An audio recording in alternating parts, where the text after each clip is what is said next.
Bonsoir à tous. Le mois dernier, nous avons traité de l'avoir en rapport avec l'être. Et vous reconnaissez certainement les 3 phrases que j'ai écrites là sur le tableau et qui résument tout ce que nous avons vu la fois dernière. C'est intéressant de repartir de là parce que, comme nous l'avions annoncé, aujourd'hui est quelque peu la suite de ce que nous allons voir. On pourrait même dire qu'aujourd'hui, c'est la 3e conférence sur les sujets économiques, sur les défis économiques du monde. En effet, la première, il y a 2 mois, nous avons vu les problèmes de l'énergie, est-ce que ça correspondait vis-à-vis de nous. Le mois dernier, le problème de l'avoir, et là nous allons voir le problème de la gestion du monde. Donc ça fait une trilogie, et c'est vrai que c'est intéressant de repartir sur ces éléments. Nous avons vu la fois dernière donc l'humain donnait une grande importance au monde de l'avoir, au monde des possessions matérielles, parce que ça lui permettait d'exister. Et qu'on avait tellement insisté sur la phrase « si tu as beaucoup, tu es beaucoup, et si tu n'as rien, t'es rien ». Du moins, c'est comme ça qu'on a l'impression de l'interpréter dans un premier temps. Donc, avoir pour être personnellement, pour exister personnellement, c'est le premier élément. Puis progressivement, au cours de l'évolution, on va s'apercevoir que c'est complètement faux et qu'on existe tout à fait autrement et qu'on existe ailleurs. Et que pour trouver l'être essentiel que nous sommes, pour trouver l'âme, il va nous falloir au contraire se libérer de l'avoir pour être. Se libérer de l'avoir ne veut évidemment pas dire se débarrasser des formes et ne plus exister du tout dans le monde matériel. Non, non, non, pas du tout. On a vu au contraire la fois dernière combien le monde matériel était indispensable à l'évolution de l'âme. Il fallait simplement se libérer de la servitude du monde matériel, mais pas du monde matériel lui-même. C'est une nuance extrêmement importante. Et puis enfin, au fur et à mesure qu'on avançait, encore de plus en plus, et qu'on arrivait à exister en tant qu'être fondamental, il fallait utiliser en tant qu'être fondamental tous les avoirs au bénéfice de l'ensemble. C'est donc ainsi qu'on pouvait arriver à percevoir l'intéressant rapport qui existait entre être et avoir. Et les deux étant absolument indispensables l'un à l'autre, il n'est pas question d'en éliminer aucun. Mais on voit comment progressivement c'est l'être essentiel qui va piloter la façon dont on va se servir des avoirs, alors qu'au point de départ, c'est peut-être un petit peu l'inverse. Aujourd'hui, il s'agit de relever un nouveau défi. C'est le défi justement de tous ces avoirs et de toute cette évolution, parce que là, on a effectivement les justes rapports qui doivent exister entre être et avoir, mais on en fait quoi? Comment gère-t-on le monde à partir de là? Ça, c'est vraiment la grande question. Quand on voit dans le monde actuel à quel point il y a des richesses, notre système nous a permis de mettre en place des richesses absolument fantastiques. Seulement, comme on peut le voir, les richesses fantastiques, elles sont extrêmement concentrées dans certains endroits et il y a une extrême pauvreté dans d'autres endroits. Il y a 2 mois, nous avons comparé le corps d'énergie, le corps éthérique planétaire, donc à ce que nous sommes nous-mêmes en tant que corps d'énergie. Et sans doute savez-vous que lorsque notre corps d'énergie fonctionne remarquablement, lorsqu'il y a une libre circulation de toutes nos énergies à l'intérieur de nous, que vous vous fassiez aider par l'acupuncture ou pas, eh bien à partir de là, vous êtes en bonne santé. À partir du moment où on pourrait imaginer que vous ayez des pleins d'énergie dans certaines parties du corps et des vides dans d'autres parties, c'est sûr, vous êtes malade, voire très très gravement malade. Que dire du monde, si ce n'est exactement la même chose? Le monde, si nous considérons son corps éthérique, si nous considérons le corps éthérique de la société, on peut voir que finalement, l'énergie est répartie d'une manière fort dissemblable. Encore une fois, il y a tellement d'énergie par endroit, il y en a tellement peu par ailleurs. Donc, il y a de quoi effectivement tomber malade. C'est pour ça que bien souvent, on a l'impression que ce monde est vraiment malade, ne va pas bien, et qu'on se demande comment y arriver. Comment mieux gérer ce monde, comment mieux gérer cette société, étant donné toutes ces richesses, tous ces biens, tout cet argent qui circule, parce que ça circule de partout. Ça, on pourrait dire au niveau du libre-échange, il y a plein de choses qui circulent. Au niveau des marchandises, au niveau de l'argent, c'est absolument énorme. Oui, mais ça va où? Comment? Est-ce que ça respecte l'ensemble? Est-ce que ça respecte la société? Est-ce que ça respecte les pauvres? Est-ce que ça respecte la nature? Donc quel est le problème justement de la gestion? Et on voit bien comment actuellement tout ce système de richesse, ce système de course en avant, ce système de croissance est en train, comme nous l'avons vu donc ces 2 derniers mois, d'abîmer totalement la planète, de mettre en coupe réglée cette planète. Et on se dit mais c'est pas possible, on gère terriblement mal ce monde. Comme toujours, c'est intéressant de faire un rapport avec les mondes de conscience, nous y reviendrons tout à l'heure. On avait vu que dans le premier monde de conscience, conscience de dépendance, l'avoir n'était pas très développé, parce que justement, on ne cherche pas encore à prouver que l'on est. Donc du coup, on ne se précipite pas sur l'avoir, c'est pas forcément ce qui est le plus important. Du coup, on fonctionne encore assez bien avec la nature. On est encore dans un fonctionnement naturel, dans le prolongement de la nature. On n'injurie pas la nature, on ne l'exploite pas. Donc on fonctionne en coopération avec. Par contre, nous avons vu que dans le deuxième monde, la conscience individuelle, personnelle, là on a fortement besoin d'avoir pour être. Alors là, on exploite complètement cette nature. Et on s'en était rendu compte quand on a commencé vers le XVIIIe siècle, quand on a commencé justement à s'individualiser de plus en plus, les philosophes de l'époque, de ce fameux siècle des Lumières, d'une manière assez imprévue, parce que ça s'était jamais fait avant eux, ont remis complètement l'accent sur la nature, en disant attention, attention, on s'individualise, on est en train de peut-être de fonctionner de travers, c'est du chacun pour soi, il serait peut-être temps de reprendre modèle sur le fonctionnement de la nature. Et Jean-Jacques Rousseau était un des grands partisans de cela, et c'est vrai que le mythe du bon sauvage, à l'époque, était très très répandu. On pensait qu'effectivement, le sauvage était naturellement bon, comme on disait au XVIIIe siècle, et qu'en fait c'était la société qui pervertissait l'être humain. Vous voyez, comme c'était une manière intéressante de dire que déjà, la société était en train de s'individualiser, et qu'on imaginait que s'individualiser, c'était pervertir. On arrivait à des égoïsmes, à des fonctionnements. Et donc les philosophes nous disaient, attention, attention, il faudrait peut-être en revenir aux modèles anciens, aux modèles naturels. La nature a une gestion absolument extraordinaire de toutes ses richesses. Nous, on est en train de s'en écarter. Donc, on voit que le problème de la gestion du monde ne date pas d'aujourd'hui. C'est un vieux problème, donc, depuis maintenant 3 siècles, parce que l'être humain est tel qu'on peut se dire qu'il est en train de gérer la planète vraiment comme quelqu'un qui irait ailleurs une fois qu'il aurait tout mis à sac. Exactement comme, souvent, quelquefois on dit, c'est pas grave, quand la planète Terre sera épuisée, on aura trouvé tellement de moyens technologiques pour aller ailleurs qu'on ira ailleurs. Non, il n'y a pas d'ailleurs. C'est vraiment notre planète et nous devons la gérer donc d'une manière intéressante et sur le très très très long terme. Et donc, le défi de la gestion du monde, c'est vraiment quelque chose qui se pose à nous. Alors, c'est vrai qu'on a souvent proposé, là aussi philosophiquement, là aussi souvent depuis le XVIIIe siècle, on a souvent proposé, pour en revenir au modèle de la nature, d'en revenir à une certaine liberté de circulation de tout. On a dit, mais finalement, pour imiter la nature, où il n'y a pas de barrière, il n'y a pas de douane, il n'y a pas d'interdit, tout circule à l'intérieur de tout. Donc il faudrait tout simplement que nous aussi, on ait un fonctionnement économique qui fonctionne comme ça. Et il suffirait tout simplement, donc comme le propose le libre-échange, tout simplement qu'on échange très librement les capitaux, les biens, les personnes, les services. Tout ça, on doit pouvoir finalement le mettre ça ensemble, et ce sera vraiment l'idéal. On peut retrouver un processus par cette libre circulation, proche de la nature, et très certainement quelque chose qui irait bien. Parce que finalement, qu'est-ce qu'on fait sinon ? Alors, il y a bien sûr l'idée de partage qui est sous-jacente. On dit oui, c'est vrai qu'il y a des richesses exorbitantes à certains endroits et des pauvretés à d'autres. Qu'est-ce qu'on fait ? La première idée qui vient, c'est partageons. Oui, mais on ne peut pas partager en disant on va prendre l'argent aux riches et le donner aux pauvres. On sait très bien que ça ne marche pas, ça ne fonctionne pas comme ça. Alors c'est là que l'idée de libre circulation et de libre partage, je dis oui, mais ce serait intéressant parce que peut-être que finalement, si tout circule entre tout le monde, peut-être que finalement c'est le meilleur moyen que chacun s'y retrouve.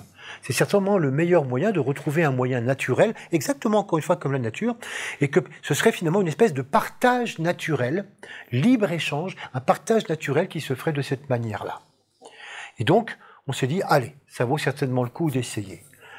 Pour nous, ça vaut le coup justement d'essayer de tester qu'est-ce que vaut cette solution de libre-échange et de voir justement comment on peut envisager le libre-échange, est-ce que ça fonctionne ou pas, quelles sont les limites, et comment on peut peut-être aller encore beaucoup plus loin dans ce que nous avons appelé la juste répartition.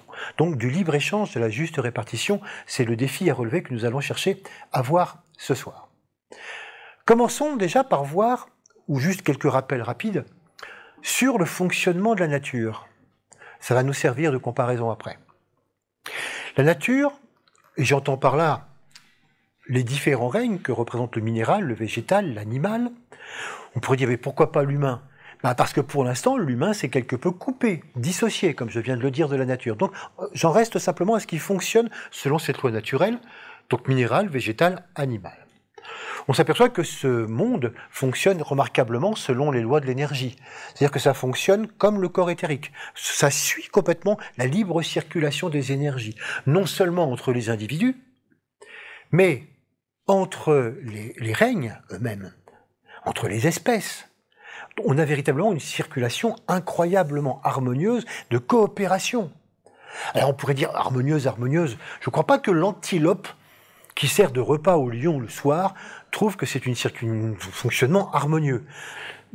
Si on fait effectivement, si on le prend comme ça peut paraître bizarre. En fait, c'est une loi aussi fondamentale de l'âme globale qu'on appelle la loi de l'offre, une loi de don, et qui fait que chaque règne de la nature offre une partie de lui-même à l'autre. Le minéral, par exemple, s'offre au règne végétal, pour nourrir le règne végétal. Le règne végétal s'offre à l'animal. Certains animaux s'offrent à d'autres animaux. Et l'homme qui est en bout de chaîne, lui, il mange tout. Il se nourrit de tout, du minéral, du végétal, de l'animal. On pourrait dire, mais est-ce que la loi continue pour l'homme? Ah, en principe, oui. L'homme, comme nous l'avons vu la fois dernière, à Berlafin, doit s'offrir au monde de l'âme. Le 4e règne nourrit le 5e.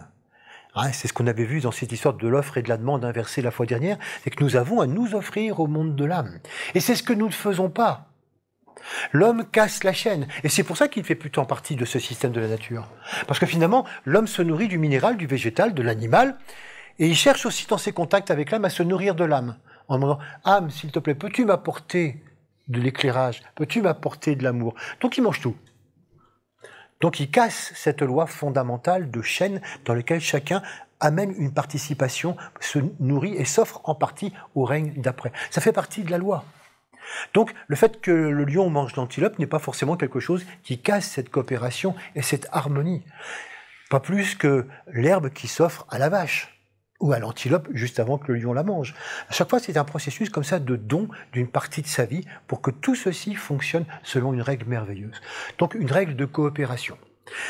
Cette coopération, on la met d'ailleurs en évidence depuis peu, parce que au XVIIIe, surtout au XIXe siècle, et encore au XXe, on a beaucoup cru que finalement dans la nature, c'était surtout une question de combat, une question de compétition entre les règnes, entre les espèces, et souvent le combat pour la vie. Et on s'est aperçu que, mais pas du tout.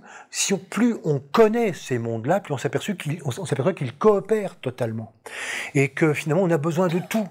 Et que l'être humain ne se rend pas compte à quel point on a besoin de tout. Et que lorsque l'être humain se mêle de vouloir intervenir dans la nature et dans la règle, mais la pagaille qu'il met, c'est absolument invraisemblable. On a besoin même des bactéries. On a des milliards de bactéries en nous, et si elles n'étaient pas là, on serait tout simplement pas vivants. Et nous, on aimerait faire le vide et chasser toutes ces bactéries de nous pour faire propre. Comme on veut faire propre quelque chose dans la nature. Ça, c'est des conceptions humaines qui fichent complètement à mal toute l'histoire de cette règle-là. Donc on voit bien combien la nature fonctionne en coopération, n'a pas besoin de stocker quoi que ce soit, il n'y a pas besoin donc de lutte, et que ça fonctionne en interaction constante, grâce justement à un processus d'évolution. C'est toute une évolution au cours de laquelle, finalement, chacun évolue selon sa loi, selon ses besoins, et ne nuit à personne. L'évolution de chacun ne nuit à l'évolution de personne d'autre. Bon, ça c'est l'histoire de la nature. Là, on a une gestion extraordinaire. C'est vrai qu'on pourrait imaginer une planète où il n'y a que de la nature, il n'y a pas d'être humain, ou simplement un être humain qui fait encore partie de la nature, comme quand il est encore dans le premier monde, conscience de dépendance. Et finalement, tout ceci se passe d'une manière extraordinaire, c'est-à-dire qu'il n'y a pas de gâchis, il n'y a pas de perte. Voilà, c'est la gestion idéale de la planète. Tout ceci, nous le devons grâce à un rayon. Un rayon que nous n'avons pas encore vu, et qui est le rayon 3. Le rayon 3, c'est le rayon de l'intelligence créatrice. Il fait partie donc de la grande trilogie, qu'on retrouve à travers justement, dans les anciennes religions, on n'appelait ça pas des rayons, on appelait ça des dieux. Donc on avait le Père, le Fils et le Saint-Esprit dans la religion chrétienne, ou bien on avait Brahma, Vishnu, Shiva, ou bien on avait Osiris, Isis, Horus, etc. Donc on retrouve finalement ces trois éléments. En ce qui concerne le rayon 3, donc c'est un petit peu l'aspect mystérieux. Si je prends par exemple la trilogie chrétienne, le Père, le Fils, le Saint-Esprit. Tiens, qu'est-ce que c'est que le Saint-Esprit?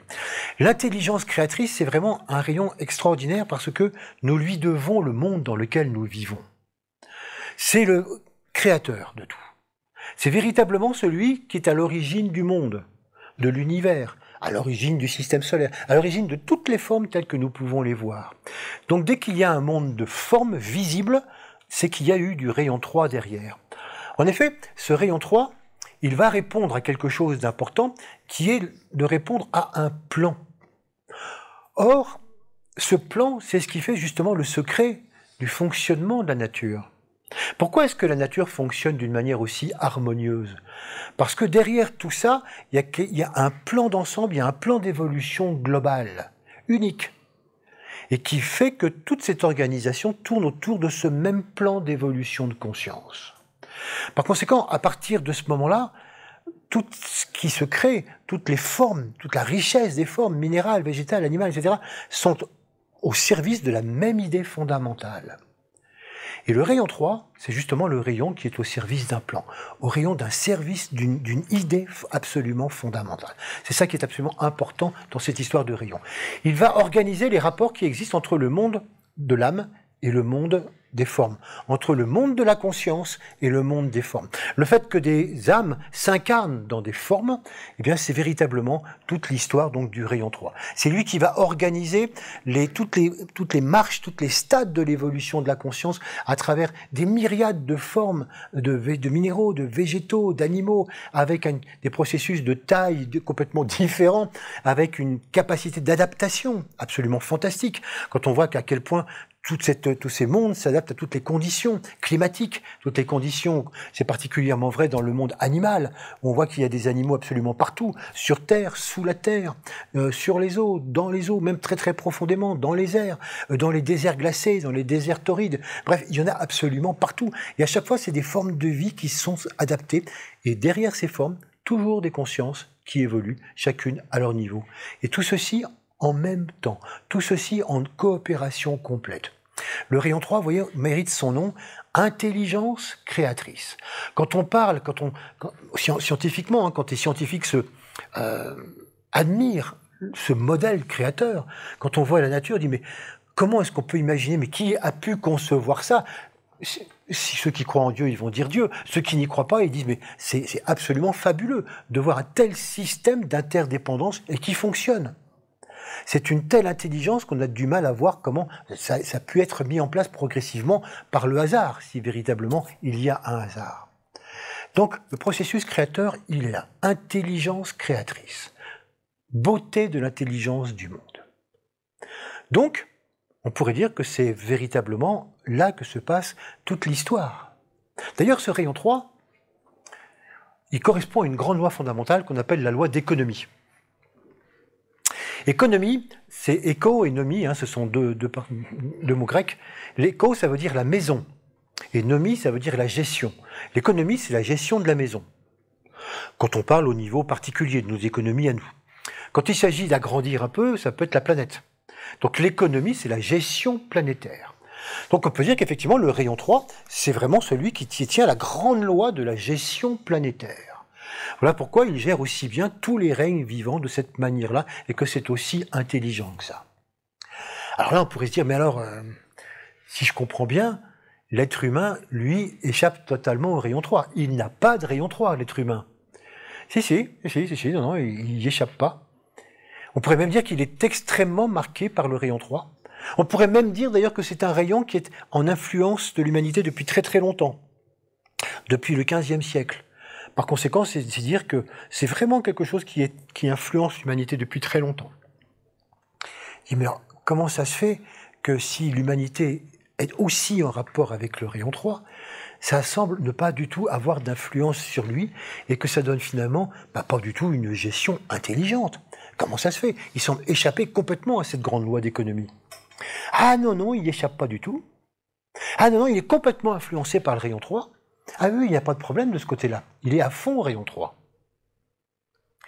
Seulement la différence, c'est que l'être humain, il s'est complètement individualisé. Et que lorsqu'on s'individualise, toutes les énergies fondamentales qui sont faites en rapport avec l'ensemble, eh bien, s'inversent aussi. À tel point que ces qualités deviennent des défauts. L'intelligence de la gestion d'ensemble va complètement se bouleverser quand il va s'agir de gérer au niveau individuel. Lorsque le rayon 3 dit « mais ce qui est fabuleux, c'est d'arriver à trouver l'intelligence de l'organisation globale », la personnalité va dire « moi, ce qui est fabuleux, c'est de trouver l'intelligence de mon organisation à moi ». Et donc le rayon 3 devient tout simplement le rayon de l'intelligence personnelle pour s'organiser. Au lieu d'organiser la création du monde, au lieu d'organiser un fantastique plan économique global, eh ben ça devient quelque chose que chacun d'entre nous, nous utilisons pour nous-mêmes, pour notre propre plan, pour notre histoire. On voit que le monde de l'économie, et c'est très important, selon la loi d'économie, est au service d'un plan global. C'est ce que je disais à propos de la nature. Ça veut dire que cette loi d'économie, c'est la troisième, c'est le rayon 3, après le 1 et le 2.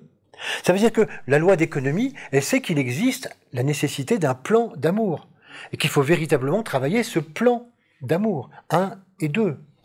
Et que pour que toutes les âmes réussissent à développer ce plan d'amour, il faut des formes à travers lesquelles on s'incarne, 3. Mais lorsque, en tant qu'individu, nous oublions qu'il y a un plan d'amour, et que nous disons, eh bien, moi j'ai un plan de vie, ou plus exactement, j'ai des désirs, moi j'ai des envies. Par conséquent, eh bien, ce rayon 3 va devenir tout simplement au service de mon plan, de mes envies, de mes désirs, de ce qui me fait plaisir, mais plus du tout d'un plan d'ensemble. Et donc, vous vous rendez compte que ça peut donner d'un seul coup un rayon que tout le monde sent, que tout le monde perçoit, qui donne de la puissance à chacun et qui permet à chacun de développer une intelligence créatrice personnelle. Multiplier une intelligence créatrice personnelle par 7 milliards, ça donne tout simplement le contraire, à savoir une inintelligence créatrice. Le rayon 3 vécu par l'être humain devient vraiment le rayon de la bêtise créatrice, de l'inintelligence créatrice. Tout simplement parce que ça se contredit constamment. Finalement, chacun déploie des trésors d'ingéniosité pour créer son petit monde à lui, sa petite planète, son petite histoire, sa petite société, l'histoire telle qu'il la conçoit, telle qu'il la veut, telle qu'il la désire. Et par conséquent, à partir de là, on n'est plus du tout dans une question globale, on n'est plus dans un fonctionnement d'ensemble, on est dans un fonctionnement totalement personnel, individuel. On a complètement loupé le processus donc de création ensemble, on en vient à quelque chose qui est complètement égoïste, individualiste, et dont tous les plans finalement finissent par se marcher sur les pieds. Ça donne l'extraordinaire chaos que nous connaissons maintenant. Voilà. Donc voilà pourquoi, vous voyez, ce rayon 3, c'est intéressant, c'est la clé de l'histoire. Et ce qu'il va nous falloir retrouver, si on veut retrouver une économie, si on veut retrouver une gestion planétaire intelligente, on voit bien que finalement, il va falloir changer des choses dans la particularité de l'être humain. Il va falloir qu'on change parce que tant que nous sommes persuadés que nous avons nous-mêmes à créer notre propre vie et à réussir notre propre projet, sans tenir compte du reste, chacun sa vie après tout, ce sera un désastre constant dans lequel nous allons complètement ruiner la planète. Et c'est là où on voit à quel point nous intervenons même complètement dans la nature, nous intervenons à tout bout de champ sur tout, et que nous sommes en train de détruire l'écosystème tel qu'il existe d'une manière fabuleuse. Toute cette gestion qui fonctionne sans nous, comme on intervient de plus en plus dessus, ça marche pas. Et du coup, ce rayon 3, à la sauce personnelle, à la sauce individuelle, est à la source de tous les problèmes que nous connaissons, les problèmes économiques, et donc les problèmes financiers, donc les problèmes écologiques et tous les problèmes sociétaux. C'est vous dire que l'addition est lourde, tout simplement parce que nous avons une très grande force, une grande puissance, grâce au rayon 3, de construire chacun d'entre nous nos idées, nos fantasmes, nos désirs, qui ne sont pas en rapport avec l'ensemble. Donc il va falloir retrouver une véritable gestion économique. Bon. Alors, peut-être que du coup, il faut en revenir à l'imitation de la nature, c'est ce que j'évoquais tout à l'heure. Et pour imiter la nature, peut-être que ce qui serait intéressant, c'est d'en revenir justement à cette histoire de libre circulation, le libre-échange. Peut-être qu'effectivement, il faut que nous en revenions au libre-échange. C'est peut-être ça l'intéressant.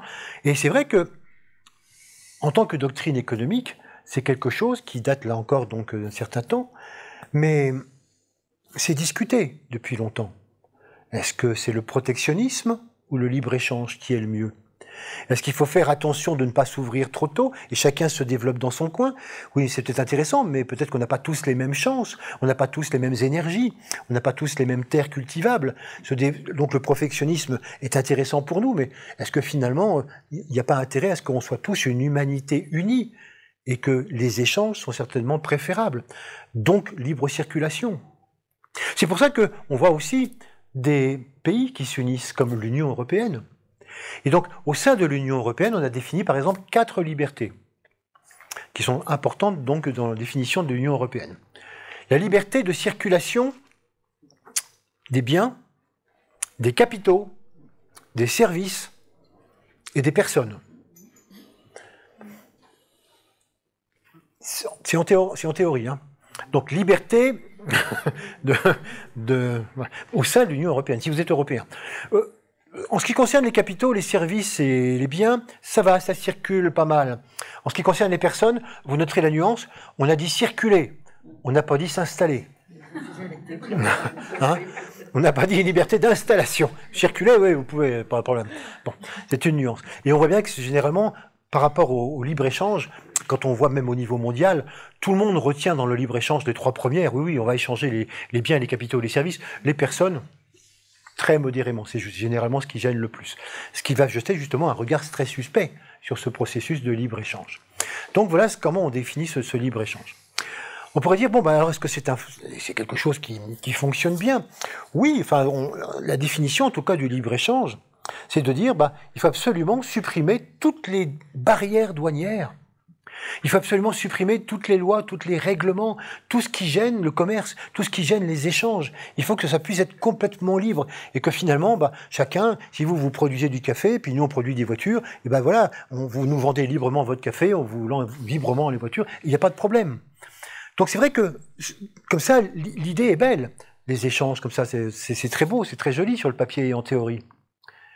Ça donne quoi, après, en réalité? En réalité, on s'aperçoit que c'est un petit peu différent. Même, par exemple, au sein de l'Union européenne. Au sein de l'Union européenne, dans laquelle il y a ce libre-échange, donc entre tous les pays, on s'aperçoit que ça pose des problèmes. Parce que les pays n'ont pas forcément tous le même niveau. Et par conséquent, on voit bien que ça crée toutes sortes de délocalisations industrielles ou autres. Ou bien qu'on va voir certains pays qui sont très producteurs de telle ou telle marchandise envahir le restant de l'Europe avec ça. Et on voit comment très régulièrement, au niveau de la société, ça trouble complètement les choses. Ça déséquilibre complètement les libres circulations locales. Tout ce qui pouvait être organisé au niveau local et qui fonctionnait bien, plouf, tout ça, ça vole en éclats parce qu'il y a des fraises qui vont venir d'un seul coup, il y a des polos, il y a toutes sortes de choses qui viennent, des courants, des flots qui arrivent comme ça, qui vont complètement désorganiser ce qui se passe au niveau local. Bon, ça c'est au sein de l'Union européenne. Mais on s'aperçoit que finalement, dans d'autres zones de libre-échange, il y a aussi beaucoup d'autres dégâts. Par exemple, dans ce qu'on appelle l'ALENA, l'accord de libre-échange entre le Canada, les États-Unis et le Mexique. Ils ont fait un accord de libre-échange. Ça a causé beaucoup de soucis au Mexique sur le niveau des fonds financiers. Bon, ils ont dû dévaluer plusieurs fois. Mais surtout, toute l'agriculture du maïs, qui était très traditionnelle au Mexique, a été complètement fichue en l'air par l'arrivée du maïs transgénique subventionné aux États-Unis et qui naturellement a réduit très vite à néant par ses bas prix toute l'agriculture traditionnelle du Mexique. Plus grave encore, parce que ça se passe tous les jours, entre les pays riches et l'Afrique. Nous inondons l'Afrique, quand il y a des accords de libre-échange, de nos surplus agricoles, d'élevage. À tel point que dans ces pays-là, il y a certains pays dans lesquels c'est fini, c'est même pas la peine de cultiver, c'est pas la peine d'élever des poulets ou quoi que ce soit, parce que ceux qui nous arrivent par bateau entier sont tellement moins chers que ça sert à rien que moi j'aille sur mon marché vendre mes produits locaux, je les vends pas. Et donc ça fiche en l'air complètement tout le tissu sociétal donc, du coin. On s'aperçoit donc qu'en réalité, le libre-échange tel qu'il fonctionne actuellement, c'est véritablement quelque chose qui est assez destructeur. Par contre, c'est quelque chose qui est très très utile pour les multinationales. Ah ça, ce sont les multinationales qui sont extrêmement demandeurs de ça.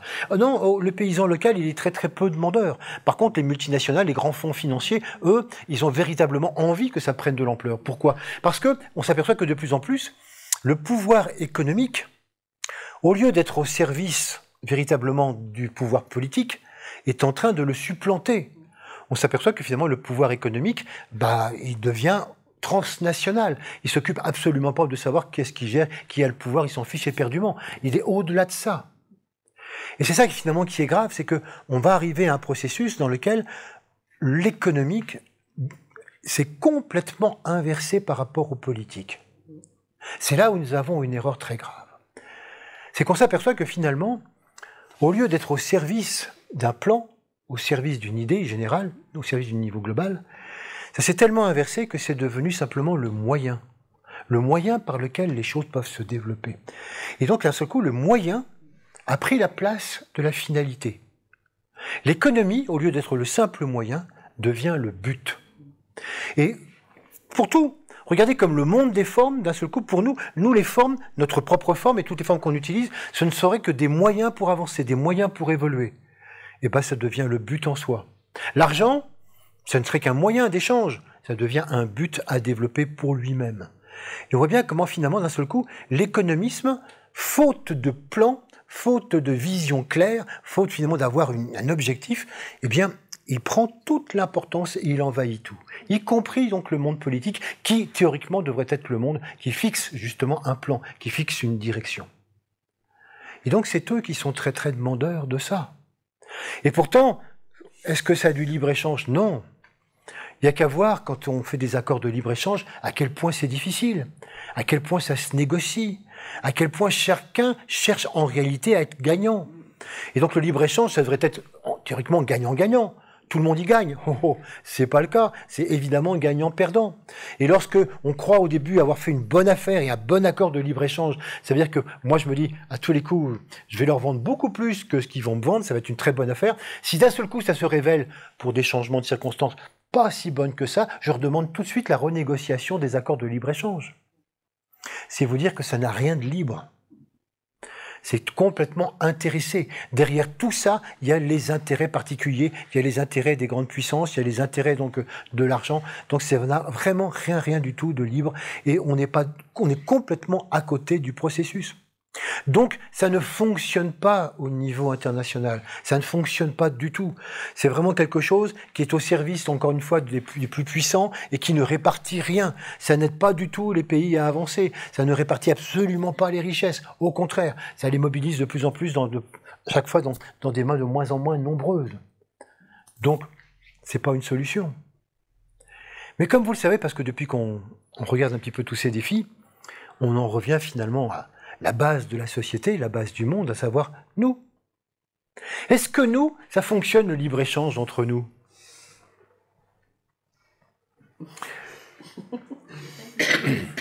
Oh, je monte d'un cran. Je ne parle pas du libre-échange au niveau matériel, mais au niveau émotionnel, au niveau mental, au niveau plus élevé. Non, pas tellement. Quand on voit par exemple quelquefois les difficultés qu'on a à échanger avec des gens de pays différents, de cultures différentes, de partis politiques différents, de religions différentes. Pas facile d'échanger vraiment librement, simplement comme ça. Pas évident. Donc c'est pour ça qu'on s'aperçoit que au niveau individuel, ça marche pas tellement. Même entre nous dans la société, c'est pas facile non plus d'échanger complètement librement avec des gens qu'on rencontre, avec des associés, avec des amis, avec des proches, peut-être même quelquefois en couple. Pourquoi? Mais parce qu'on a toujours, nous aussi on a nos petits calculs. Nous aussi on cherche à être peut-être plus gagnant que perdant. Donc si je lui dis ça, peut-être pas trop lui dire, mais si je vais lui dire comme ça, et puis ça je lui dirai pas parce que sinon il va se passer ça. Donc on voit bien qu'on a aussi nos petits calculs, nos petites histoires qui font qu'on n'est pas franchement libre de tout dire comme on veut. Parce que on attend, comme nous l'avons vu la fois dernière, on attend toujours nos retours sur investissement. On attend des résultats, on attend finalement d'avoir quelque chose de tout cela. Donc c'est évident que c'est pas facile non plus de notre côté d'avoir véritablement donc de libres échanges. Donc si nous, c'est difficile d'avoir des libres échanges de notre côté, entre nous, on imagine qu'effectivement au niveau mondial, ça peut pas du tout fonctionner non plus, puisque nous ne sommes que finalement l'échantillon de ce qui va se multiplier après à un niveau plus global. Alors on se dit, c'est dommage ça, parce que c'était une bonne idée, mais pourquoi est-ce que c'est aussi difficile d'établir des libres-échanges? Pourquoi est-ce qu'on n'y arrive pas? Tout simplement parce que dans libre-échange, il y a libre. Et que nous ne sommes pas libres. On n'est pas du tout libre. Donc du coup, tant qu'on n'est pas libre, on ne peut pas établir de libres échanges. Ça ne pourra pas fonctionner. Il va falloir donc apprendre à se libérer progressivement, de manière à pouvoir trouver une juste circulation à tous les niveaux. Qu'est-ce que ça va nous demander? Je vais essayer de vous faire un schéma pour essayer de voir ça d'une manière... Alors, c'est un schéma, donc c'est tout à fait imparfait. Ça donne juste une petite idée. Je ne vais même pas le compliquer de trop, parce que sinon, ça nous emmène trop loin. Mais c'est juste pour vous montrer qu'est-ce que ça peut donner quand on imagine justement ces circulations. En fait, la grande difficulté, c'est que dans le premier aspect, c'est qu'on n'est pas libre dans toutes nos circulations sur tous les plans. Essayons de montrer cela. Je dessine d'abord 3 lignes qui vont représenter le plan physique éthérique, le plan d'énergie, ici, le plan émotionnel, voilà, ici, et le plan mental concret, 3e ligne. Donc nous avons ces 3 lignes, éthérique, émotionnel, mental. Je les mets en tant que ligne comme ça pour bien me donner l'idée que ce sont des réseaux. C'est-à-dire que sur le plan éthérique, c'est évident qu'il y a une libre circulation. On l'a vu, on l'a souvent parlé, on en a parlé il y a 2 mois, sur le plan d'énergie, il y a une parfaite libre circulation de toutes les énergies.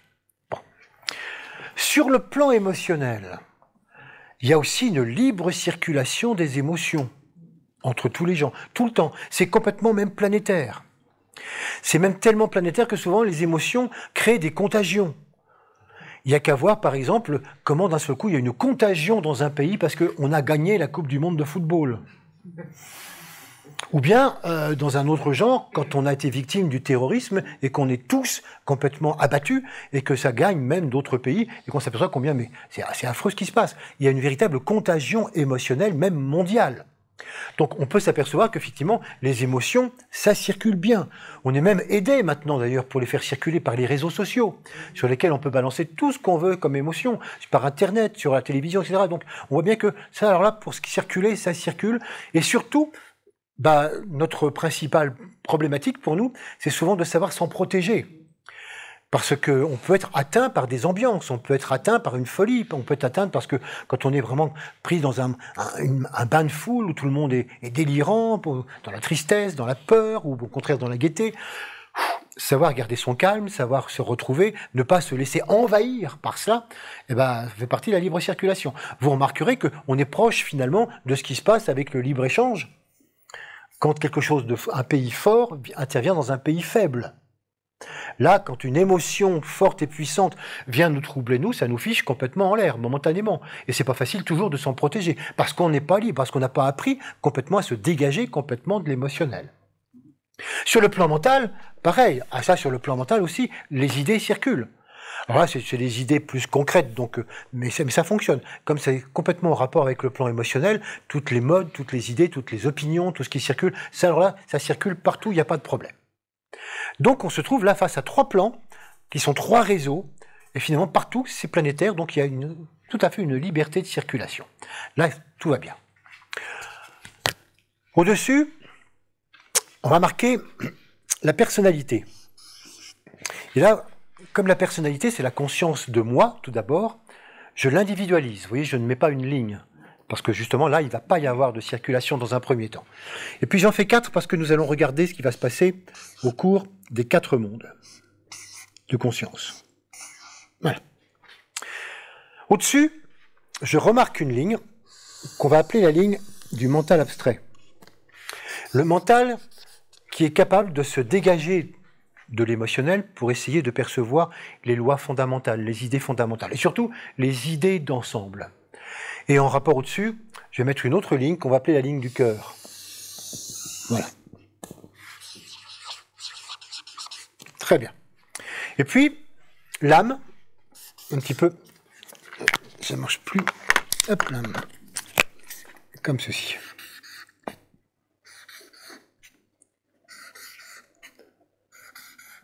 Voilà.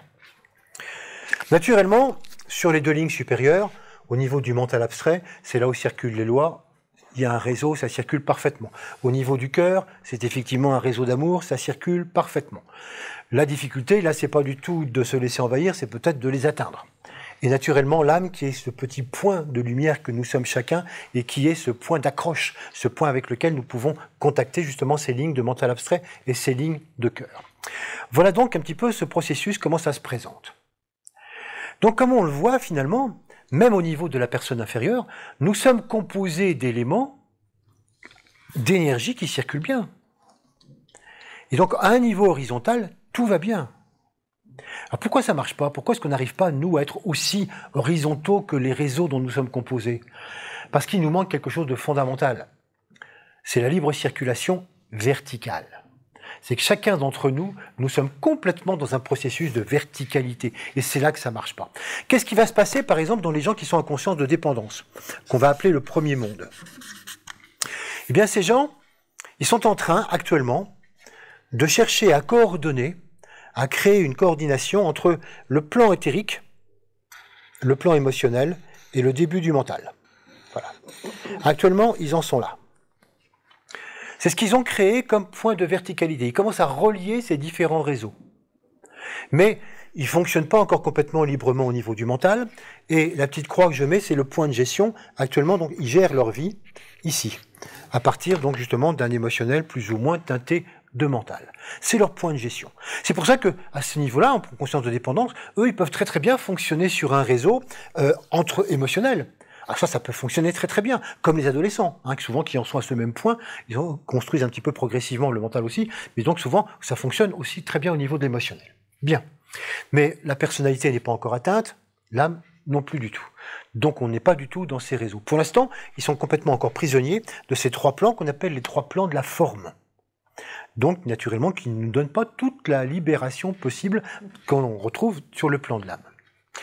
Dans le deuxième monde, qui est celui qui pose problème, justement, face aux gestions du monde tel qu'on le définit ce soir.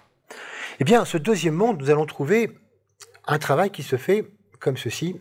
On remonte du plan là, on remonte là, on atteint le mental concret et on atteint le monde de la personnalité. Et donc, on atteint effectivement ce monde de la personnalité qui, elle, n'est pas un réseau, qui est là en quelque sorte pour amener un développement personnel. Et donc, à l'intérieur de cette personnalité, on va trouver quelque chose qui se ferme, au contraire. On va trouver quelque chose qui va fonctionner en interne. Et donc, je vais avoir mon propre physique, mon propre émotionnel, mon propre mental, et je ne suis pas prêt à partager. C'est moi, c'est mes histoires. Et à l'intérieur de ce fonctionnement interne, là aussi, on a quelque chose d'assez extraordinaire, c'est que le plan émotionnel qui est le plus fort envahit tout. Il envahit aussi bien le mental, il va envahir aussi bien le physique, il envahit aussi la personnalité, si bien que l'aspect fondamental justement de quelqu'un du deuxième monde, c'est d'être complètement dans un moi émotionnel. Et voilà pourquoi, là, on est encore moins libre. Ça veut dire que tout ce qu'on veut, tout ce qu'on fait, tout ce qu'on dit, tout est complètement teinté justement d'émotions, d'attente, d'espoir, de désir, au contraire de peur, d'agressivité. Bref, toutes les émotions qu'on peut avoir, c'est dire que finalement, toutes nos relations sont complètement teintées par ce monde-là. Donc là, encore une fois, il n'y a pas du tout non plus de fonctionnement en réseau parce qu'on est enfermé dans notre moi-je. Heureusement, quand on va arriver dans le troisième monde, il va se passer quelque chose d'un peu différent. Dans le troisième monde, on va commencer à... Naturellement, on a remonté tout ça, et on va commencer à contacter l'âme. Voilà. C'est un début. On contacte justement ce que nous sommes fondamentalement. Du coup, la bulle de la personnalité commence quelque peu à mettre quelques jours. Il y a parfois une certaine transparence. Parfois, il y a une certaine facilité à pouvoir éliminer ce séparatisme. Donc on va trouver finalement quelque chose qui à ce moment-là va nous permettre d'être aussi quelque peu en rapport avec les autres. On commence à avoir donc sur un point de gestion, donc là le point de gestion ici dans le deuxième monde, il se trouve là, c'est la personnalité qui gère, et là le point de gestion il va se trouver quelque part entre l'âme et la personnalité. Je symbolise là le fait que c'est une espèce de dialogue, plus la personnalité cherche à rentrer en contact avec l'âme, ça lui modifie. Plus justement on rentre dans ce monde de conscience où on est de plus en plus en rapport avec l'autre, avec les autres. Donc c'est vrai que la bulle commence quelque peu à se fendiller, à laisser quelques espaces, et à partir de là, on voit bien que depuis ce point de gestion, voilà, des contacts peuvent commencer à se faire en réseau. Là, on va commencer à pouvoir redescendre sur les autres aspects. On n'est plus dans une bulle, des relations plus justes vont pouvoir commencer à se faire. Une certaine libre circulation, par moment, vont pouvoir se faire. Je dis bien par moment parce que quand on est dans ce troisième monde, on est beaucoup dans la dualité. On est beaucoup dans des moments où on est encore très très bien dans le soi, puis d'autres moments où on est vraiment en rapport avec cet autre aspect, avec l'aspect du monde, avec la volonté véritablement d'être dans la globalité. Et comme le troisième monde, comme nous l'avons défini, les mois précédents, c'est vraiment le monde dans lequel l'intérêt pour l'ensemble prend beaucoup plus d'importance que l'intérêt pour soi. Donc du coup, voilà, il y a quelque chose qui se passe. On s'est libéré quelque peu justement des limitations. On commence à se libérer des trois mondes de la forme pour rentrer justement dans un monde beaucoup plus libre. Et là, naturellement, quand on va arriver dans le quatrième monde, alors là, on est véritablement, on a passé tout ça, on a établi tous les contacts jusque-là, on a établi le contact jusqu'au mental abstrait, jusqu'au cœur, et le point de gestion donc va se trouver là. Et là, naturellement, c'est le point de gestion idéal. À partir de ce monde-là, ça rayonne sur tous les réseaux. Et là, on est vraiment dans le monde de la libre circulation totale. Là, c'est vraiment complètement, on verra même tout à l'heure, on est carrément dans le monde de la juste répartition. On verra un petit peu ce que ça veut dire par rapport à ce monde-là. Donc, vous voyez, par rapport aux phrases que j'avais mises pour commencer, là, on est vraiment donc dans l'avoir pour être. Avoir pour être, c'est vraiment ce qui se passe ici, dans ce deuxième monde. Et c'est pour ça qu'il y a tellement peu de libre circulation et de libres échanges. Parce qu'on s'occupe de soi, on ramène tout à soi. Dans la deuxième phrase, se libérer de l'avoir pour être, c'est ce qui se passe justement dans ce troisième monde. On se libère progressivement des trois niveaux de forme et on commence justement à être véritablement et à vivre autrement. Et enfin, dans le quatrième monde, c'est là où on utilise complètement tous les avoirs au profit de l'ensemble. Et ceci, justement, en tant qu'être fondamental. Voilà donc pourquoi, vous voyez, c'est difficile d'avoir du libre-échange. Tout simplement parce que si les plans eux-mêmes circulent sur un plan horizontal, nous n'avons pas la connexion. Nous, on fonctionne sur un mode vertical. Et verticalement, on est prisonnier de ces plans. Parce que tant qu'on n'a pas réussi à faire la connexion jusqu'au bout, on est toujours soit dans le physique, soit dans l'émotionnel, soit dans le mental, soit dans le moi personnel. Et chaque fois qu'on est dans ce moi, je ne peux pas avoir des justes relations avec les autres. Ça ne peut pas circuler librement. Parce que je suis toujours prisonnier de ce point-là. Je suis toujours prisonnier de cette bulle. Et donc, progressivement, il faut faire éclater cela. Il faut arriver à remonter le point de gestion jusqu'au point où je me retrouve à la fois dans le mental abstrait et dans le cœur, on en reparlera tout à l'heure, et qui sont justement des points à partir desquels il y a véritablement quelque chose qui peut se faire. Une véritable libre circulation.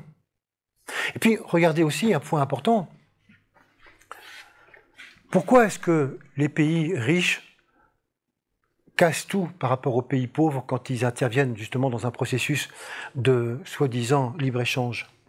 Tout simplement parce que pour réussir à ce qui est libre circulation, libre-échange, il faut être à peu près au même niveau vibratoire. Comment voulez-vous ici que quelqu'un qui soit dans le deuxième monde puisse faire un véritable libre-échange avec celui du premier? Et je me place du point de vue psychologique. Mais ils n'ont pas grand-chose en commun, ils n'ont pas mis en commun les mêmes points fondamentaux. Comment voulez-vous que celui du troisième monde, qui est remonté encore plus par rapport à l'âme, mette en commun son histoire avec celui du deuxième? Il ne peut pas non plus. À moins d'en revenir au plus petit comme un multiple. Ah oui, s'ils décident tous de faire une méga fête sur le plan émotionnel, là, ils se retrouvent tous. Mais bon, c'est pas franchement le but. C'est pas franchement intéressant, c'est pas franchement évolutif. Donc on voit bien combien finalement, il y a une grande difficulté, on ne peut pas du tout être sur le même niveau. C'est pour ça que lorsqu'on commence à être effectivement sur les mêmes plans, quand on a synchronisé les mêmes choses, quand on a synchronisé les mêmes réseaux, donc dans un couple, des amis, des gens qui travaillent ensemble, ou des gens qui s'intéressent exactement aux mêmes choses, alors oui, là il y a quand même des choses qui peuvent exister, qui peuvent commencer à exister du point de vue des justes relations, mais pas autrement. C'est pour ça que les libres-échanges ne peuvent pas exister quand c'est pas symétrique. Ni au niveau des individus, donc pas au niveau des pays. Est-ce qu'il y a libre-échange entre les parents et les enfants? De l'argent, des idées? Ah bah non. Bah non.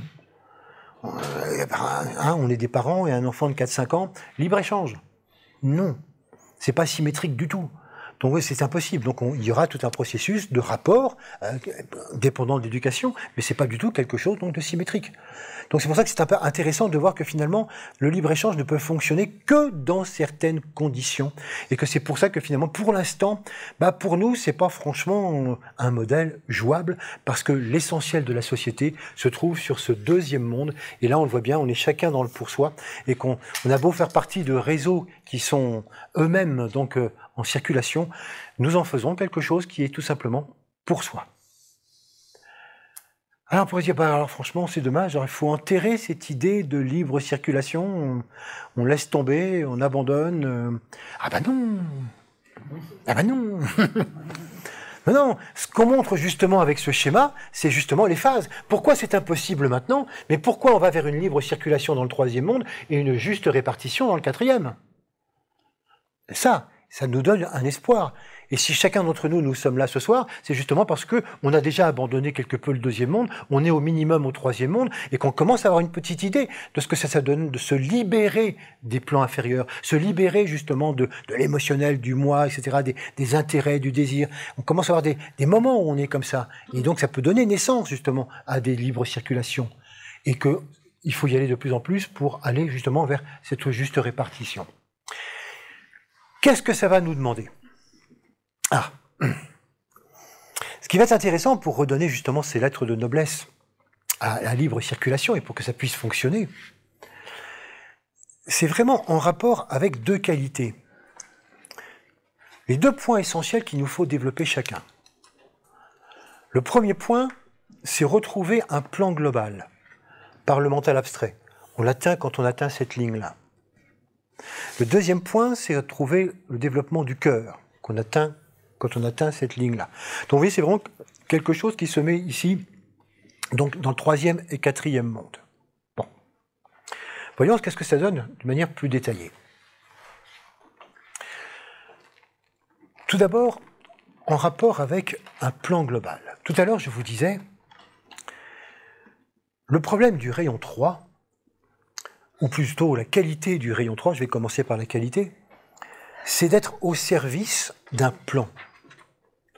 La grande loi d'économie mondiale, c'est d'organiser le rapport entre l'âme et toutes les formes de tous les règnes, y compris les planètes, les étoiles, etc., donc partout dans l'univers, le juste rapport entre conscience et forme de manière à ce que tout évolue dans le sens du plan d'amour.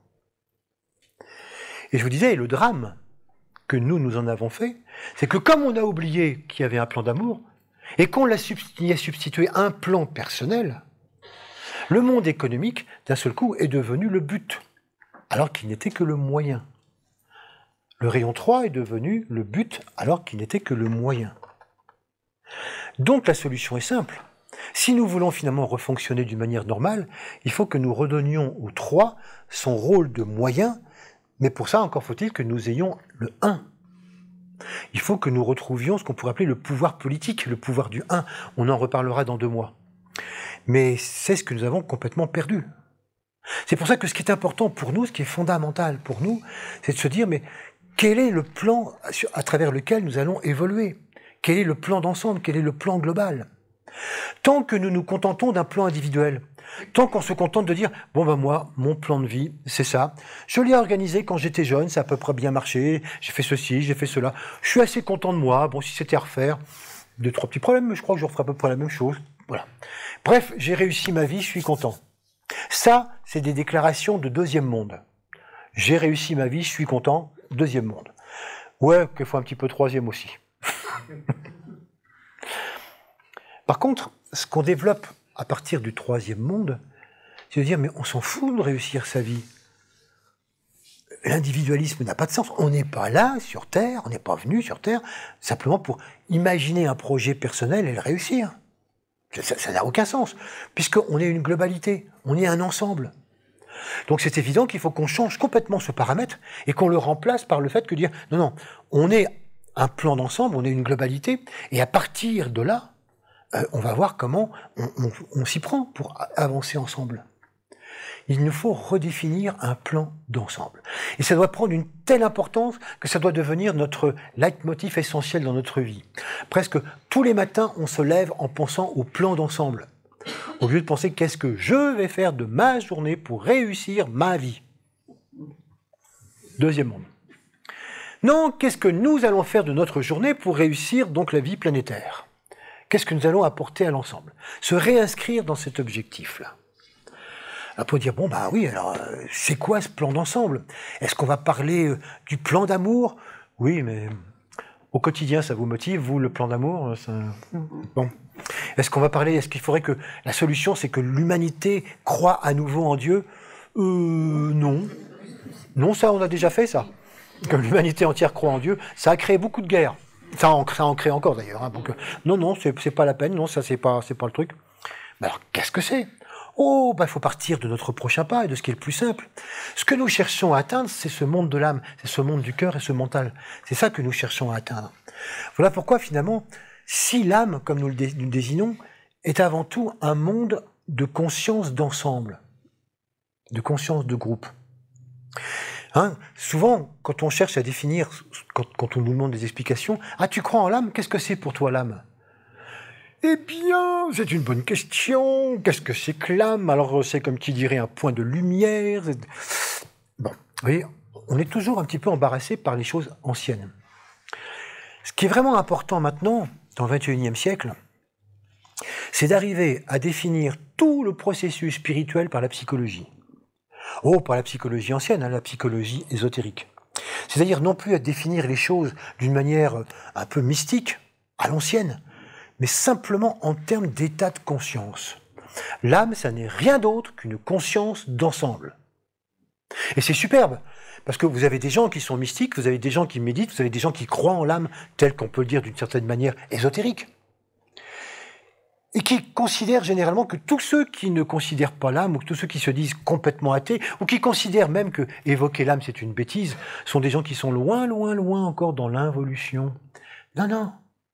Toute personne dans sa vie qui pense, agit véritablement au service de l'ensemble, même si c'est un ensemble local, toute personne dont on perçoit très nettement que sa propre vie, sa propre réussite, c'est pas le plus important. Ce qui compte, c'est vraiment d'apporter quelque chose pour que l'ensemble avance. Ce sont des gens qui vivent en tant qu'âme.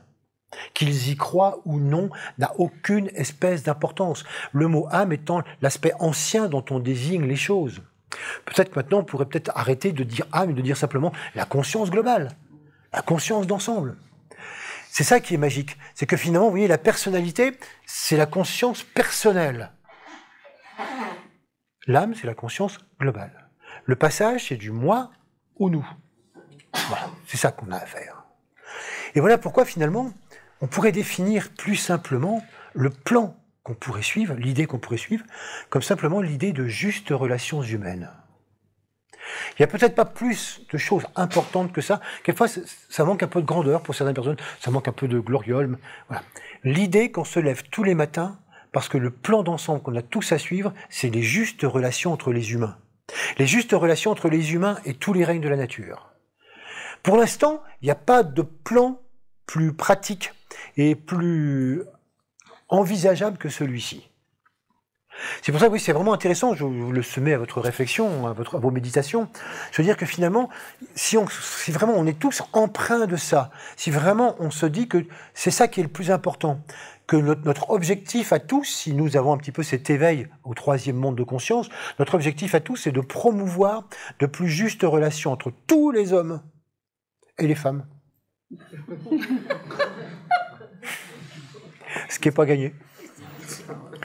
Et les autres règnes de la nature. C'est absolument fondamental. c'est là qu'est notre progrès possible. Et à partir du moment où on voit ça, on voit très bien comment le système économique va se réorienter. Ah bon? Mais alors si c'est l'humanité tout entière qui compte, mais il va falloir partager. Ah oui, on ne peut pas continuer à fonctionner comme ça. On ne peut pas continuer d'exploiter les richesses à certains points puis qu'il n'y en a pas. Et puis si on considère que l'humanité est véritablement une, comme une seule et même famille, on ne peut pas concevoir une minute de continuer dans ces circonstances. Donc politiquement, il va falloir faire quelque chose. Il va vraiment falloir que ça cesse. Mais tant que nous ne sommes pas assez nombreux à être persuadés de cela, ça ne marche pas. Et on n'a même pas les hommes politiques qui existent pour le faire. Parce qu'on n'est pas assez nombreux.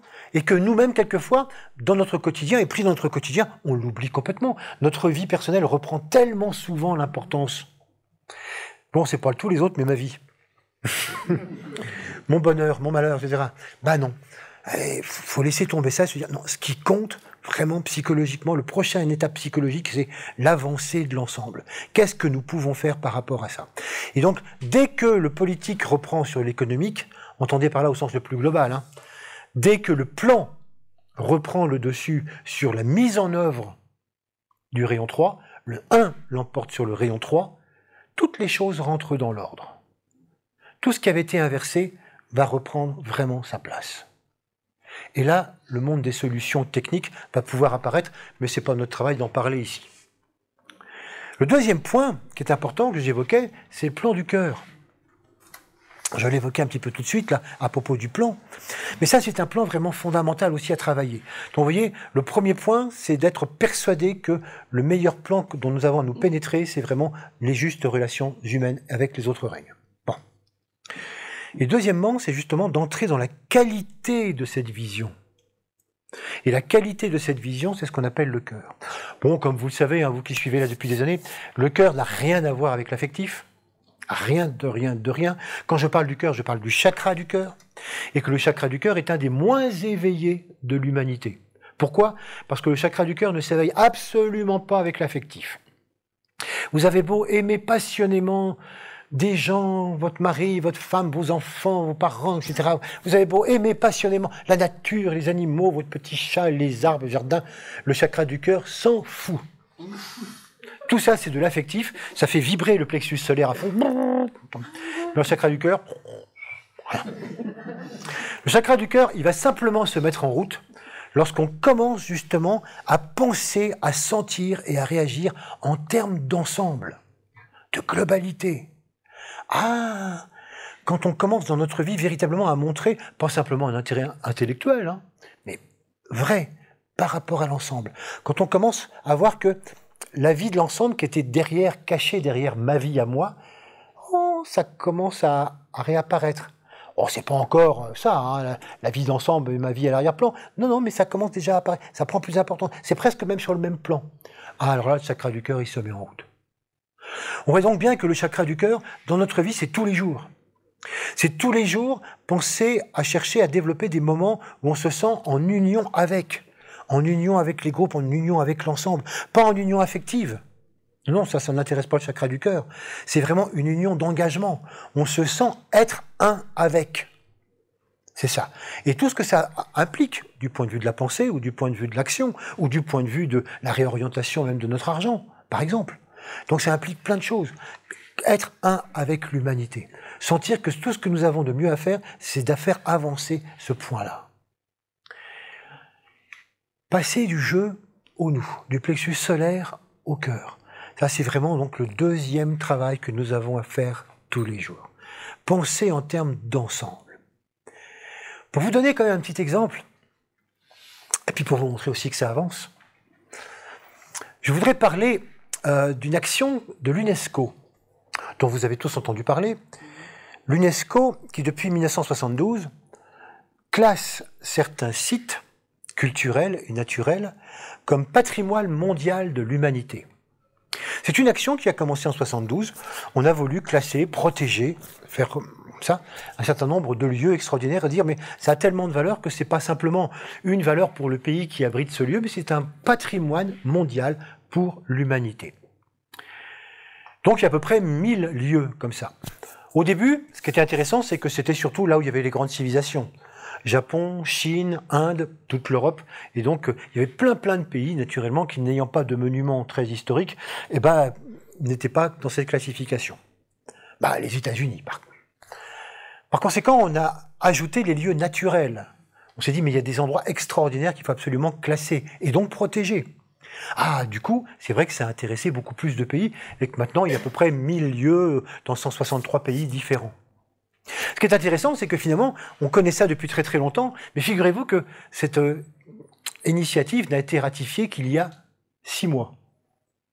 En novembre 2016, par 192 pays sur 196. Je ne sais pas lesquels ne l'ont pas fait. 6 mois. 6 mois que, officiellement, c'est un programme fondamental des États-Unis.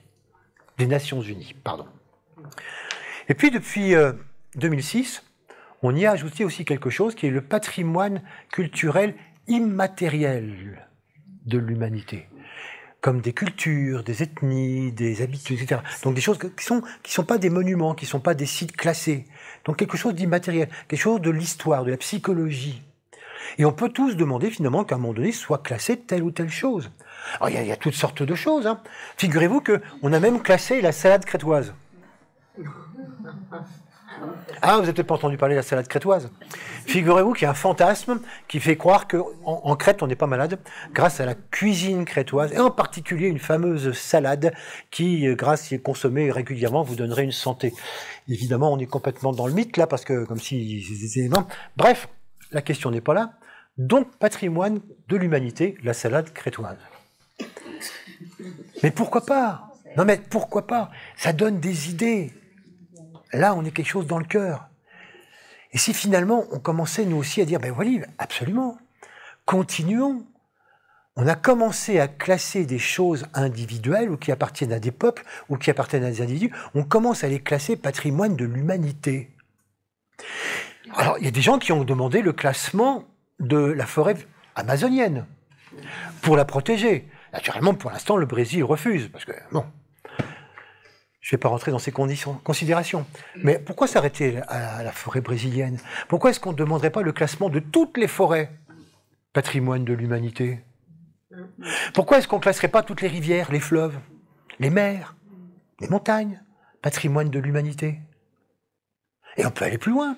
Pourquoi est-ce qu'on ne classerait pas finalement les musées, n'appartenant plus du tout au pays en question, mais patrimoine de l'humanité?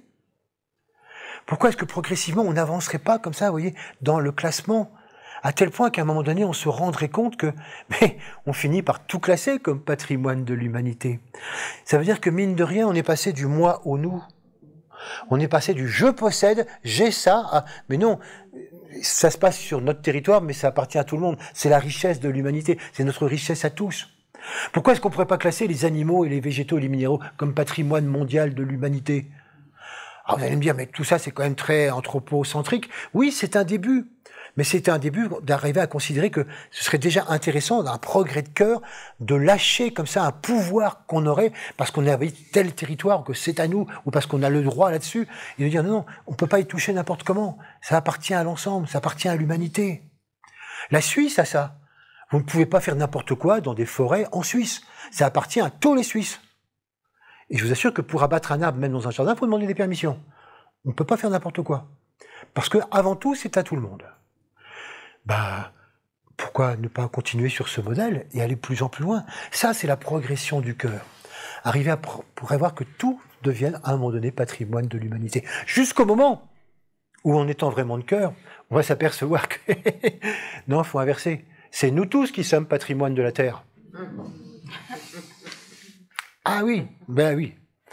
Mais voilà, c'est des petites marches pour indiquer comment on peut progresser, vous voyez, au niveau du cœur, et s'aperçoit qu'à un moment donné, il y a toujours ces fameux grands renversements, et que nous sommes nous-mêmes le patrimoine de la conscience qui a comme corps physique la planète Terre.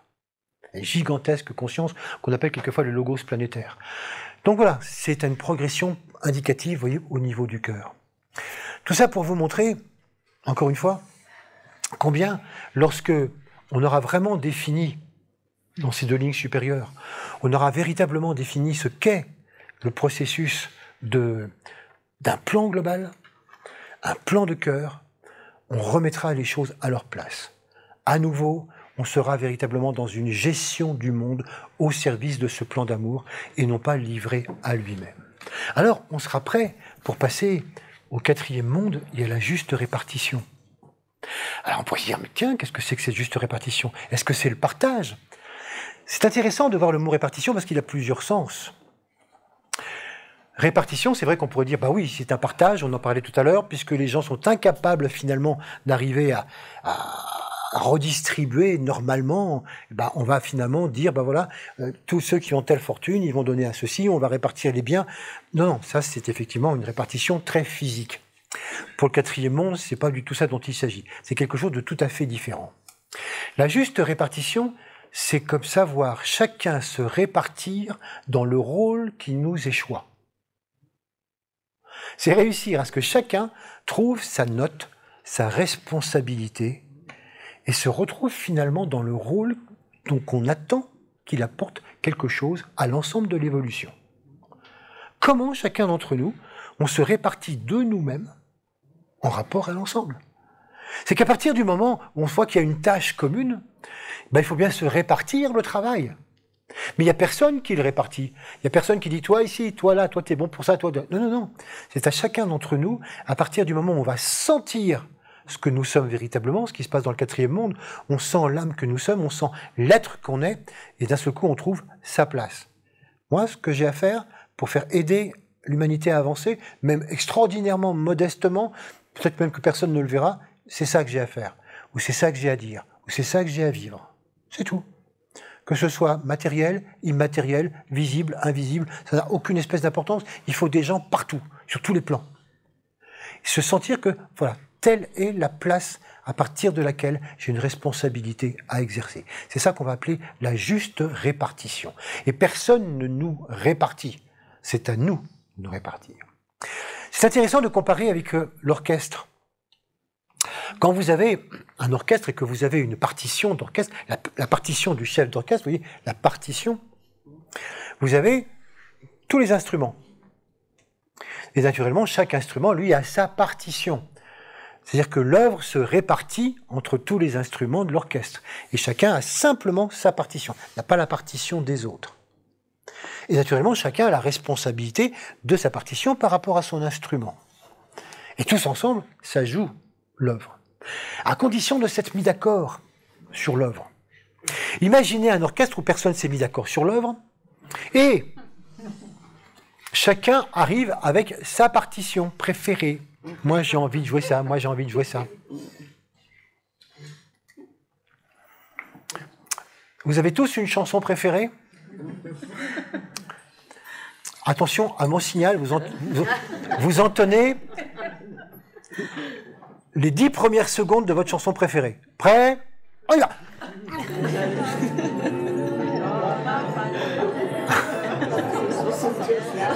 Merci. C'était très beau, c'était très réussi. Une cacophonie. Vous imaginez qu'effectivement, dans l'orchestre, si chacun commence à jouer sa propre partition, c'est d'une grande n'importe quoi. Malheureusement, cette image n'a rien de surréaliste, c'est le monde actuel. Chacun joue sa propre partition, gère sa propre partition. Et qu'est-ce qui se passe dans l'orchestre? Il est évident que celui qui a des petits instruments fluets, un petit violon, etc., il ne va pas imposer sa partition par rapport aux trompettes.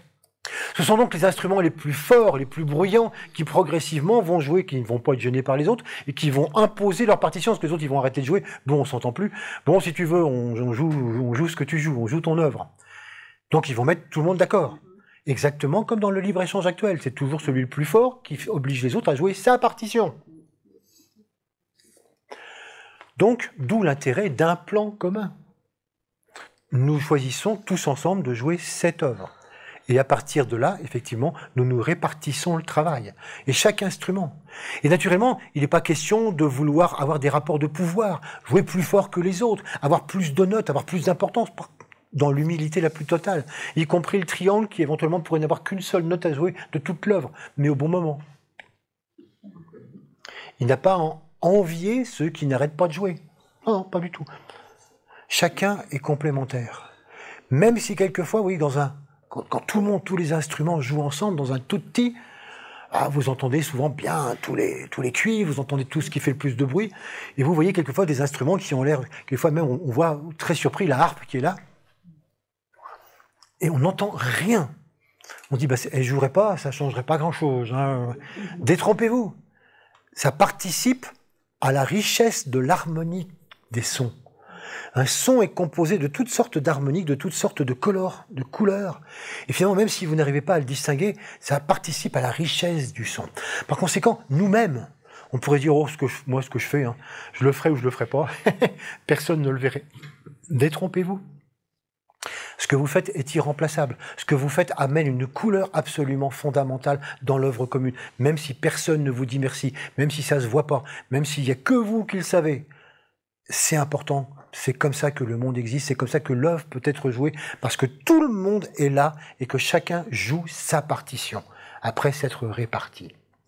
Et c'est là où on voit l'importance, vous voyez, de connaître sa note à partir du 3e et du 4e monde. Et c'est là où la psychologie ésotérique est fondamentale. La psychologie ésotérique, c'est une psychologie dans laquelle, justement, on voit comment progressivement découvrir ce que nous sommes.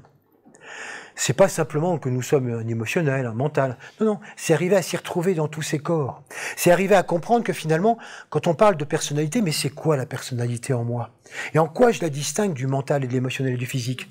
Si je distingue rien, comment est-ce que je peux arriver à m'en libérer? Pas. Il y a tellement de personnes qui croient être complètement libérées de l'émotionnel. On rencontre souvent des personnes qui vous disent ah, mais moi, je suis totalement libéré de l'émotionnel, j'ai plus l'émotionnel. Ah bon? Et qui vous le montrent avec un émotionnel absolument extraordinaire. Parce que quelquefois, en psychologie, on ne sait pas ce que ça correspond. Et trouver sa note d'âme, son rayon d'âme, tout ça, ce sont des choses qui nous aident, vous voyez, progressivement à découvrir, mais qui nous sommes. Et lorsqu'on a notre note, lorsqu'on découvre l'ensemble, on pourrait dire même de toutes les notes, ben c'est sûr qu'à partir de ce moment-là, on trouve sa place d'autant plus. On sent de plus en plus ce qu'on a à faire et comment on a à le faire. Mais c'est pas toujours facile, hein, parce que on n'a pas toujours le temps de le faire, on n'a pas toujours les loisirs, même économiques, de le faire. Pourquoi? Parce que le monde économique écrase tout. Et quelquefois, on voit des gens, des jeunes par exemple, qui essayent de trouver leur note. Mais c'est pas une note sociale habituelle, c'est pas une note rentable, c'est pas une note dont le monde économique veut. Ah non, mais t'as fait des études d'école de commerce, n'arrête pas ton école de commerce pour faire quoi? Du théâtre? De la peinture? Bon, non. Et puis de quoi tu vas vivre? Ben oui. Il y a beaucoup de gens qui ne trouvent pas leur note essentielle parce qu'on est pris dans un maelstrom de vie économique et dont on ne sait pas trop comment s'en sortir parce qu'il faut bien vivre, il faut bien payer son loyer, il faut bien manger, etc. Et c'est peut-être là, vous voyez, où des solutions du style du revenu universel pourraient être éventuellement intéressantes. Celle-là ou d'autres, hein. Mais comment est-ce qu'on pourrait finalement donner un minimum d'argent à des gens pour qu'ils puissent échapper un petit peu au processus économique, pour prendre le temps, même déjà jeunes, de trouver leur note? Leur donner les moyens de trouver ce qu'ils sont fondamentalement, et non pas de perdre leur temps et leur énergie dans des petits boulots, dans des petits machins, où ils se perdent complètement. Que chacun puisse trouver véritablement sa note fondamentale. Ça, c'est véritablement intéressant. Donc vous voyez, c'est à partir de là qu'on peut imaginer, dans ce 4e monde, une gestion du monde complètement différente. Chacun se répartit, chacun est à sa place, et à partir de là, c'est évident que les libres circulations sont absolument de partout. C'est une espèce d'évidence. Quels sont les moyens économiques, techniques? On n'en sait rien. Ça, ce sera simplement à mettre en place au moment utile. Les moyens pratiques sont toujours déduits de ce que nous vivons en conscience. Mais ce qui est certain, c'est que nous avons vraiment à faire progresser ce système-là, parce que le libre-échange actuellement n'existe pas. C'est vraiment quelque chose vers lequel nous devons aller et qui nécessite notre libération à tous. C'est pour ça que trouver sa note, c'est en même temps tout le processus de l'éducation d'une manière globale. Ça tombe bien, c'est ce qu'on verra le mois prochain. Je vous propose de méditer là-dessus.